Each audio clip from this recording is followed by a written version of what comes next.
फतेहगढ़ थाने के विष्णुपुरा गांव की घटना को लेकर महामंडलेश्वर श्री पुरुषोत्तम दास जी महाराज एवं महामंडलेश्वर श्री हनुमान दास जी महाराज ने मुख्यमंत्री के नाम कलेक्टर को ज्ञापन सौंपा है। ज्ञापन में उन्होंने मांग किया कि 22 नामजद एवं 300 लोगों पर FIR दर्ज हुई है, उसमें से कुछ लोगों के नाम गलत हैं, उनको हटाया जाए एवं आरोपियों पर कठोर कार्रवाई की जाए। आरोपियों ने 150 से ज़्यादा बीघा वन भूमि पर कब्जा कर रखा है। उस वन भूमि से आरोपियों को बेदखल किया जाए एवं शासकीय भूमि पर बने विष्णुपुरा गांव जो गुना जिले में आता है, उसमें एक महिला के साथ बहुत अभद्रता के साथ में बहुत ही बर्बरता के साथ जो घटना सामने आई थी, उसमें हमारे कलेक्टर साहब ने भी इस चीज़ का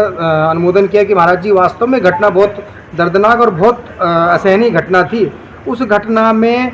किसी प्रकार की कार्रवाई में चूक ना हो और लोगों को किसी प्रकार से डराया धमकाया न जाए, तो हमने कलेक्टर साहब से आवेदन किया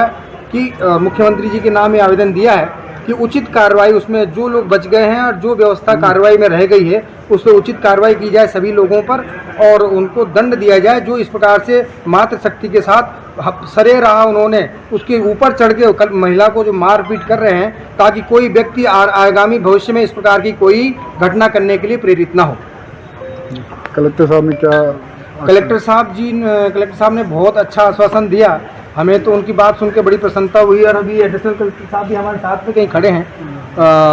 उन्होंने कहा कि महाराज जी जो कार्रवाई हमें करना चाहिए थी और जो कार्रवाई निहित है उससे उचित कार्रवाई हमने उसमें करी है और अभी भी कार्रवाई कर रहे हैं। वो DFO साहब से बात कर रहे हैं, SP साहब से भी बात कर रहे हैं। जो उसमें जो ज़मीन पर अतिक्रमण बचा हुआ है उस अतिक्रमण को भी DFO बहुत जल्दी से जल्दी उसको अतिक्रमण मुक्त कराएंगे, क्योंकि हमें पता लगा है कि 150 एकड़ करीब भूमि वन भूमि उनके पास है। तो कलेक्टर साहब ने DFO साहब को निर्देशित भी किया है और उनसे कहा है कि जितनी फोर्स चाहिए हम आपको व्यवस्था करेंगे, लेकिन उस ज़मीन को मुक्त कराइए।